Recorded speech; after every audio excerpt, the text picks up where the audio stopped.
Nous émettons depuis la capitale de la République démocratique du Congo. Messieurs et dames, merci de nous recevoir dans vos maisons pour vous informer. Bonsoir et bienvenue à cette nouvelle livraison d'informations à la une de l'actualité. Ce soir, l'ancien ministre des Finances, Nicolas Kazadi, a été disculpé de faits infractionnels mis en sa charge dans l'affaire forage et lampadaires surfacturés.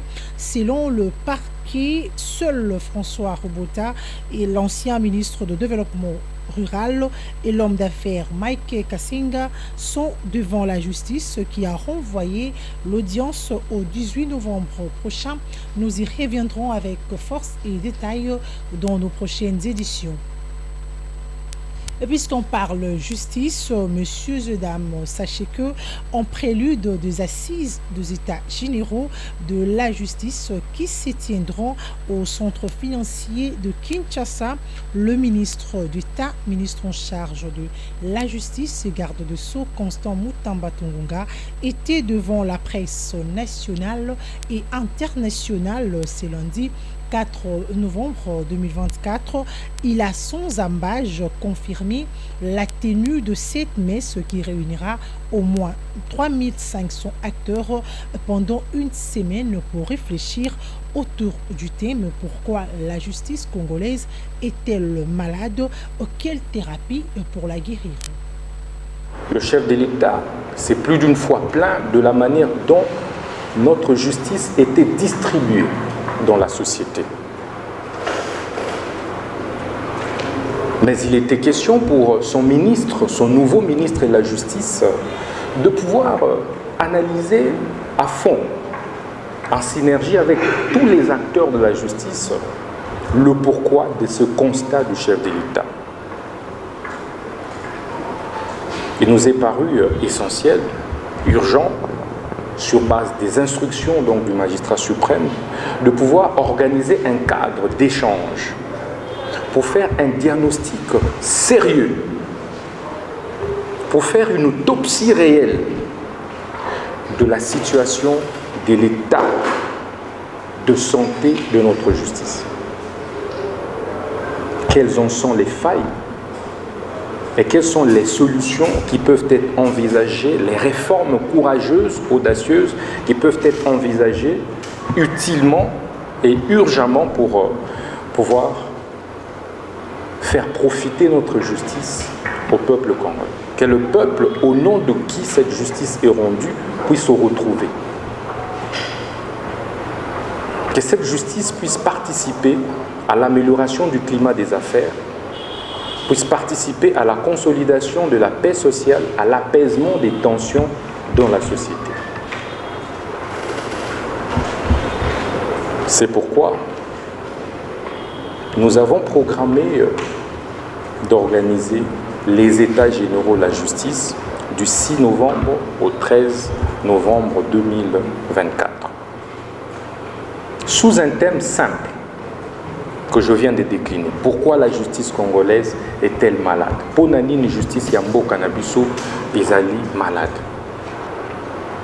Et l'okoni ne sengeli to sala pona kobikisa yango. C'est simple. On n'a pas voulu théoriser les États généraux. On n'a pas voulu entrer dans les chimères, dans l'utopie, dans le juridisme.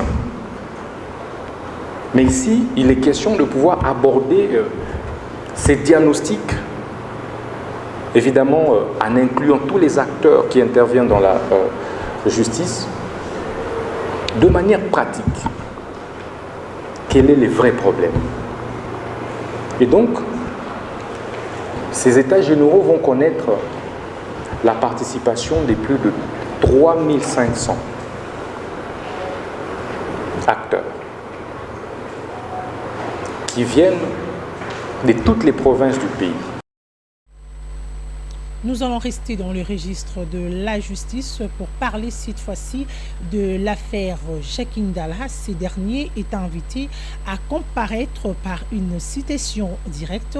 C'est mardi 5 novembre devant le tribunal de paix de Kinshasa-Kinkole. Il est accusé de propagation de faux bruits dans l'affaire de sodomie qui l'oppose à l'influenceuse congolaise Denise Mokendi Dishochoy. Selon son avocat, il s'agit d'une procédure biaisée qui viole le droit de son client. Et puis dans un autre registre, la première ministre Judith Suminwa Tuluka a présidé, c'est lundi 4 novembre 2024, la cérémonie du lancement de la 17e réunion de l'équipe multidisciplinaire du Fonds pour l'alimentation et l'agriculture en Afrique centrale, constituée de 9 pays membres de la sous-région. Ces travaux qui vont se poursuivre jusqu'au 6 novembre prochain permettront d'analyser l'état actuel de l'écosystème agroalimentaire de la sous-région. Au développement rural et à la gestion des ressources naturelles. En vue d'assainir le climat des affaires, le gouvernement a pour instrument principal le dialogue permanent et constructif entre secteur public et secteur privé, en mettant en œuvre notamment la stratégie de développement des petites et moyennes entreprises à travers les programmes de formation continue adaptés, l'accélération du processus de transformation locale des matières premières, la protection de la propriété intellectuelle, de même que l'institutionnalisation et la vulgarisation des normes pour préparer les petites et moyennes entreprises et congolaises aux exigences du commerce international et l'intégration régionale. Et cela est important au cours de ces discussions, de pouvoir voir comment cette intégration régionale se fait au niveau des 9 pays de la sous-région. Il me plaît de relever ici l'important accompagnement de la FAO à l'appui de la gouvernance institutionnelle de mon pays, à travers l'élaboration de plusieurs documents stratégiques et dans la mise en œuvre des projets majeurs, parmi lesquels la politique agricole durable, le plan prioritaire de relance de la pêche, la stratégie d'autonomisation économique des femmes, la stratégie nationale de développement rural, la politique nationale de sécurité alimentaire et nutritionnelle, la stratégie et le plan de développement durable de l'aquaculture, le programme d'appui à la redynamisation du secteur sémencier, ainsi que l'accès au foncier des populations des forêts de Miombo dans le cadre de la gestion durable des forêts communautaires et bien d'autres. Il va sans dire que nos efforts communs permettront de finaliser le plan national d'investissement agricole et de sécurité alimentaire et nutritionnelle, ainsi que l'élaboration de la loi sémencière qui est en cours d'examen au niveau des 2 chambres du Parlement. Mesdames et messieurs, mus par la volonté de transformer l'écosystème agroalimentaire, de garantir la sécurité alimentaire, de créer des emplois et de valoriser les filières porteuses, les pays d'Afrique centrale sont confrontés, comme cela a été dit, à des réalités multiples, parfois différentes, mettant en péril le bon vouloir de vivre ensemble. Et c'est avec l'engagement politique de nos chefs d'État à vaincre les clivages économiques à travers la zone de libre-échange économique africaine que va naître dans le chef des participants cette volonté d'échanger les expériences réussies dans la sous-région en matière agricole, mais aussi des pratiques et des investissements, tout en proposant des solutions innovantes et durables pour la transformation de l'écosystème agroalimentaire. Le gouvernement de la République démocratique du Congo réitère son engagement à éliminer la faim, à renforcer durablement la résilience des populations vulnérables, à promouvoir l'essor du secteur agroalimentaire et à faire un véritable levier, et à en faire un véritable levier du développement. Et puis les rapporteurs de la Chambre basse du Parlement, le professeur Jacques Njoli Esengekeli prépare le dimanche 3 novembre aux réunions statutaires préliminaires de la Commission permanente de règlement, privilèges et discipline dont le siège se trouve en République sud-africaine. Cette commission examine durant toute cette semaine les éventuels amendements de règlement intérieur en vigueur du Parlement panafricain. À la tête d'une délégation des députés nationaux de la République démocratique du Congo, membre du Parlement panafricain, le rapporteur de l'Assemblée nationale, le professeur Jacques-Diolé Sengekeli, participe aux réunions statutaires préliminaires de la commission permanente de règlement, privilèges et discipline dont le siège se trouve à Midran, en Afrique du Sud. Sur instruction du secrétaire de séance, le professeur Jacques-Diolé a participé ce dimanche 3 novembre 2024 à la réunion statutaire de la commission permanente de règlement, privilèges et de discipline dont il est membre pour examiner des éventuels amendements du règlement intérieur en vigueur du Parlement panafricain. Cette commission a reçu mission de réécrire, relire, voire même procéder à l'interprétation du règlement intérieur du Parlement panafricain, PAP. Au sortir de cette réunion dont les travaux se sont déroulés à huis clos, le rapporteur de l'Assemblée nationale, le professeur Jacques-Diolé Sengekeli, a circonscrit la quintessence des travaux abattus en commission. Nous sommes convoyés au niveau de la commission permanente de règlement, de privilèges et de discipline. C'est donc la commission qui est chargée de réécrire ou de relire, voire d'interpréter le règlement. Le pape a été l'objet d'un conflit intense qui tournait autour de son règlement. Ce règlement a été révisé et envoyé au niveau de l'Union africaine. Vous savez que le Parlement panafricain est le deuxième organe, n'est-ce pas, de l'Union africaine. Et nous avons reçu un certain nombre d'orientations des services de l'Union africaine pour conformer ces règlements à certains principes qui gouvernent l'organisation de l'Union africaine, et particulièrement par rapport au protocole qui crée, n'est-ce pas, le pape. Et c'est un travail donc, que nous avons commencé aujourd'hui par la distribution du document et par la synthèse de points de divergence. Nous allons continuer ce travail avant de présenter les conclusions à la plénière pour vote de ces amendements consécutifs, n'est-ce pas, aux orientations des services juridiques de l'Union africaine. Signalons que les membres de la commission permanente de règlement, privilèges et de discipline vont poursuivre les travaux pendant la semaine avant de présenter les conclusions à la plénière pour approbation. Changement ou révision de la Constitution, ces sujets continuent à faire couler d'encre et salive au sein de la communauté congolaise. La dernière réaction en date est celle du professeur Laurent Onyemba qui a relevé les dangers de ces projets pour la République démocratique du Congo sous l'ère de Félix-Antoine Tshisekedi Tshilombo.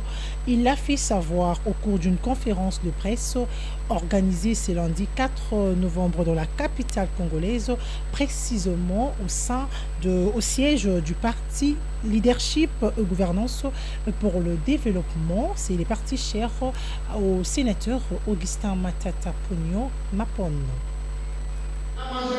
Le siège du parti politique Leadership et Gouvernance pour le Développement a servi de cadre au débat sur la révision ou le changement de la Constitution.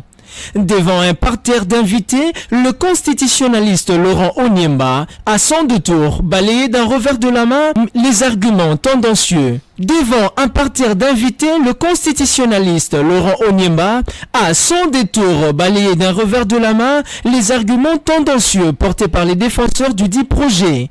Professeur de droit à l'université de Kinshasa, Laurent Onyemba, loin d'être un prophète de malheur, fait remarquer que le changement ou la révision de la Constitution pourrait entraîner de graves répercussions.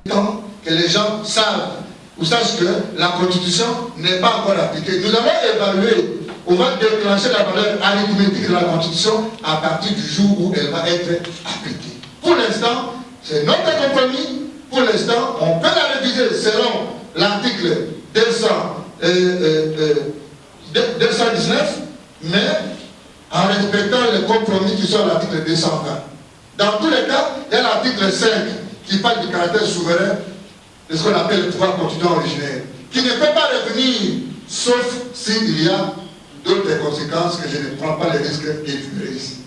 Ce débat organisé par le LGD Parti cher à Matata Mpognou se veut à la fois comme une noble contribution pour l'érection de la démocratie en République démocratique du Congo. À l'instar de son leader, le LGD prône le leadership de qualité pour l'essor du Congo-Kinshasa. Depuis le lancement ce lundi 4 novembre dans la capitale congolaise du 12e congrès de l'AFMED portant sur l'éthique et déontologie des professions de santé et le droit des patients, l'égo de ces assises a été donné par le ministre de la Santé publique, Hygiène et Prévoyance sociale, le docteur Roger Kamba, qui, lors de son discours, est revenu sur plusieurs dossiers, notamment la résiliation du contrat avec le principal partenaire de l'hôpital du Cinquantenaire. C'est sous le thème éthique et déontologie des professions de santé et de droits des patients que le ministre de la Santé, Hygiène et Prévoyance sociale, Roger Kamba, a lancé le 12e congrès international de l'Association des santé et de la faculté de médecine, AFMED en sigle. Au cours de cet événement qui a réuni les experts et professionnels de la santé et dont l'objectif est basé sur la réflexion de la réforme en profondeur du système de santé congolais, le patron de la santé est revenu sur plusieurs points saillants lors de son allocution, notamment la diminution considérable de cas du Mpox ainsi que la résiliation du contrat avec le principal partenaire de l'hôpital du Cinquantenaire. Et je viens de laisser mes équipes gérer la réunion de l'Mpox, parce que vous savez que tous les lundis matin, on a une réunion stratégique pour l'épidémie d'Mpox. Donc, je peux vous donner la tendance actuelle qui est celle de la diminution du nombre de cas. On a l'impression qu'on a atteint le pic. Je crois que le professeur Aouka, qui est dans la salle ou qui sera dans la soirée, pourra peut-être vous en parler un peu mieux, mais on a l'impression qu'on a déjà atteint le pic et c'est en train de baisser. Ce serait une très bonne chose pour le pays. Oui, vous avez entendu dans les réseaux sociaux que l'hôpital du Cinquantenaire a été j'ai résilié le contrat et je peux vous assurer que le contrat est vraiment résilié.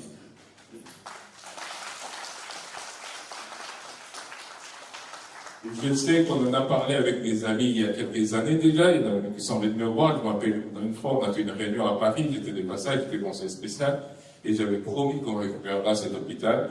Et quand je suis arrivé, la première chose que j'ai faite l'année dernière, c'est de demander à l'IGF d'évaluer le contrat. Parce que déjà, quand j'étais conseiller spécial, j'avais évalué, j'avais envoyé les équipes, et le monsieur avait refusé de donner des informations. Et en l'occurrence, j'avais demandé, si vous avez investi 40 millions, comme vous le dites, donnez-nous des justificatifs de ce que vous avez acheté, des choses. Alors, il avait donné une réponse, et je m'étais dit, on va se retrouver. La réponse qu'il avait donnée, c'était que vous n'avez qu'à aller chercher vous-même à la douane des informations qui prouvent que j'ai importé des choses. Et je me suis dit, waouh, lui, il est vraiment fort.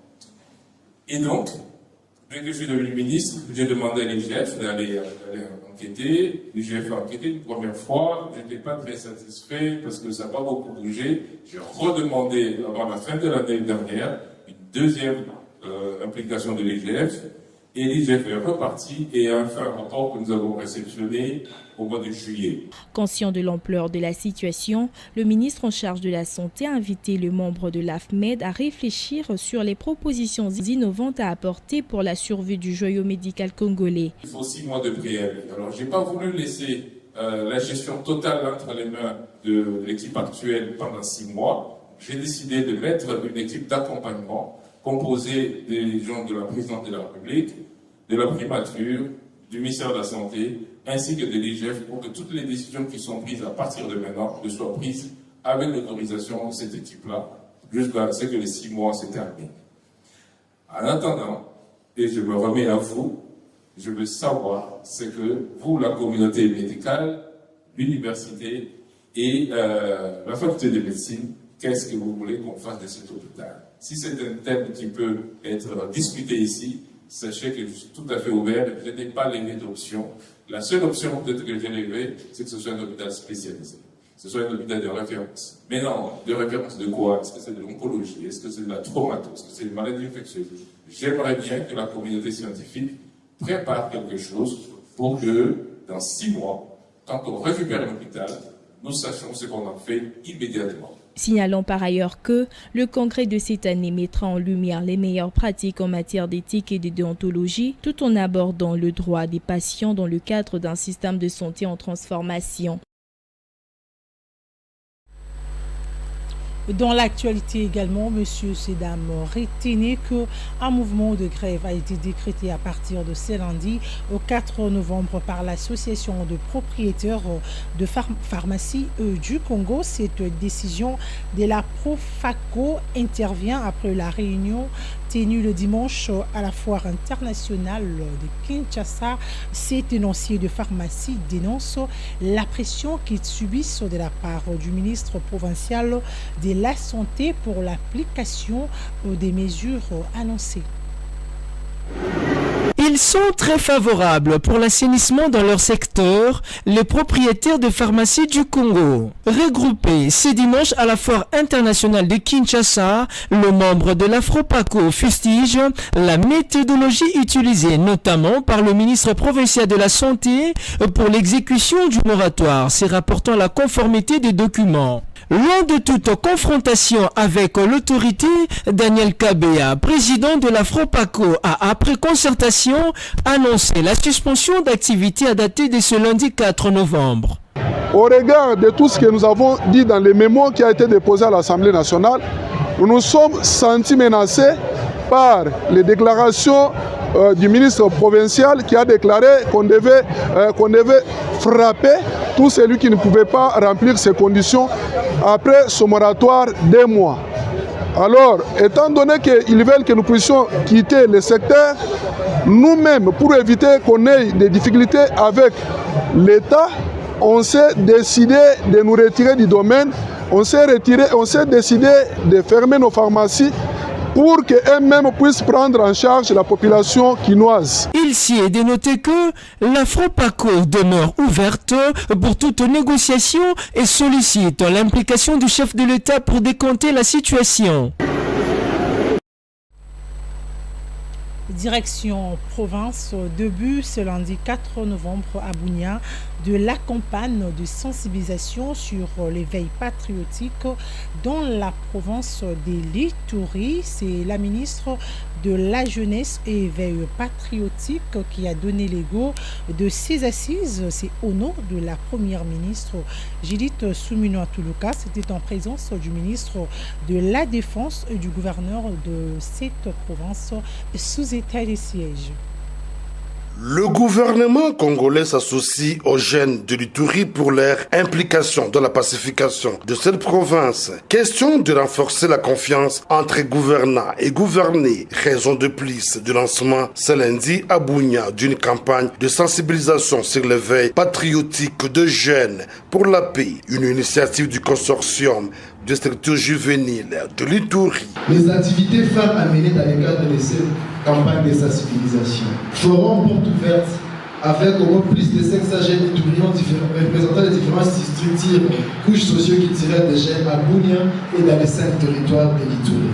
Tournée patriotique dans les différentes écoles de la ville de Bunia et des territoires pour la campagne de sensibilisation sur la cohésion et le soutien total aux FARDC. Occasion pour le gouverneur militaire de l'Ituri, le lieutenant-général Lubuyanka Shomajoni, d'inviter le jeune à la prise de conscience sincère. C'est par la jeunesse que passent tous ces criminels, tous ces hors-la-loi, pour créer l'insécurité et créer la violence. Cette jeunesse doit s'approprier cette notion-là. Pour sa part, le vice-ministre de la Défense nationale et des anciens combattants, l'honorable Sami Adubango Aoto, a plus insisté sur le patriotisme qui devra caractériser tout jeune iturien. Je vous encourage aujourd'hui à soutenir avec conviction le président de la République ainsi que nos forces armées de la République démocratique du Congo. Car c'est dans notre solidarité et notre fidélité que réside la victoire. Au nom de la première ministre Judith Suminwa, la ministre de la Jeunesse Noëlla Ayegana Gato a invité le jeune iturien à collaborer avec les forces de sécurité et de défense. Jeunesse, c'est en nous que le président de la République à placer sa confiance pour le renouvellement et la transformation de nos sociétés. Faisons le bon choix et faisons la main du chef de l'État. Une opportunité en or plus que jamais accordée à la jeunesse. Après cette campagne d'un mois sur l'ensemble de 5 territoires de l'Ituri, une feuille de route sur la paix sera soumise au gouvernement de la République. Des retours dans la capitale congolaise, on va parler cette fois-ci de cette question qui dérange la population congolaise. La population congolaise a du mal à se procurer des produits de base suite à la chute vertigineuse de la monnaie locale dépréciée par rapport au dollar américain. Interrogé à ce sujet, le Quinois accuse les cambistes d'être à la base de cette situation. Cependant, de leur côté, ces responsables de bureaux d'échange rejettent la faute au gouvernement congolais qui devrait réglementer cette situation.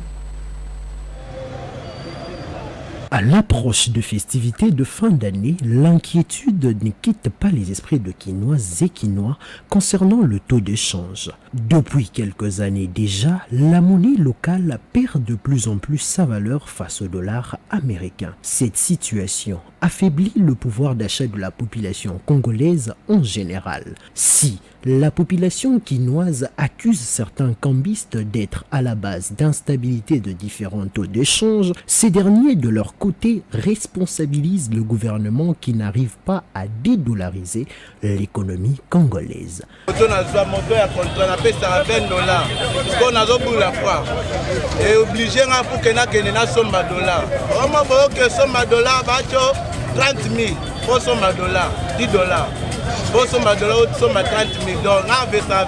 par jour.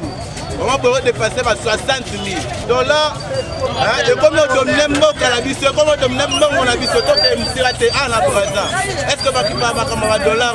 Il y a des fois, c'est chargé na biso, bakambi ça va match $, et ça bisoté.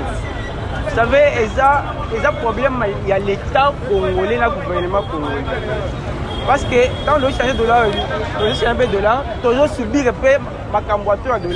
Toujours qu'il y a des Rozango et pas de bureau d'échange. Parce que c'est grossiste. Alors si tu as par exemple, bon, par exemple,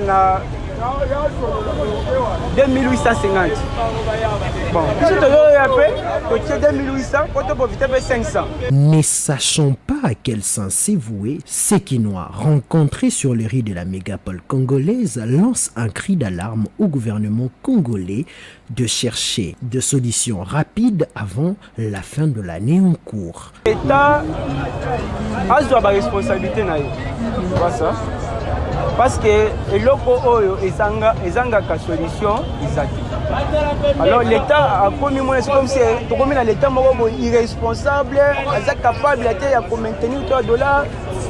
Ça devient un peu compliqué. Pour rappel, le gouvernement a exigé aux établissements de crédit et de sociétés financières de paramétrer leurs terminaux de paiement électronique uniquement en monnaie nationale. Cela rentre notamment dans le programme global de dédollarisation de l'économie congolaise. Et puis en sport, la Ligue nationale de boxe thaïlandaise organise une soirée de gala le 10 novembre prochain au terrain municipal de Massina. À cet effet, les athlètes ont pris part à la première pesée le dimanche 3 novembre dernier. C'était à la place commerciale dans la commune de Limete. Voilà. C'est tout pour cette session d'information. Une édition coordonnée par Nathan Okilimba, Kevin Atengu, les tous sous la supervision de Grévis Ostekilazaire.